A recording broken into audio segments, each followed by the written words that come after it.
Bumisita ang luxury cruise ship na MS Europa 2 sa mga pantala ng Palawan at Maynila.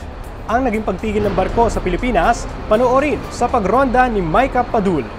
Sinalubong ng masiglang pagsayaw ng cultural dancers at pagtugtog ng banda ang cruise ship na MS Europa 2 nang dumaong ito sa Port of Puerto Princesa bandang alas 7 ng umaga nitong Lunes, February 3. Sakay ng cruise ship na ito ang nasa 455 na mga pasahero na agad namang nakapaglibot sa mga tourist spot na kilala sa probinsya ng Palawan.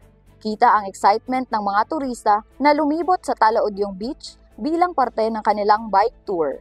Bumisita rin sila sa Puerto Princesa City Underground River at Honda Bay.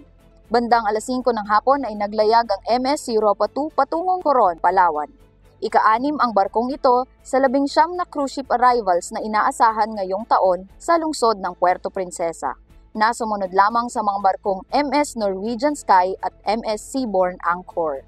Naglayag ang MS Europa 2 mula Benua sa bansang Indonesia at panandali ang dumaan sa ilang mga isla ng Pilipinas, kabilang na ang Palawan.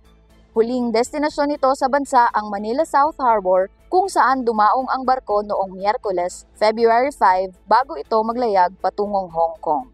Patuloy naman ang Philippine Ports Authority sa pagsigurong ligtas at maayos ang pagdaong ng mga cruise vessels sa bansa kasabay ng lumalagong cruise tourism industry sa Pilipinas.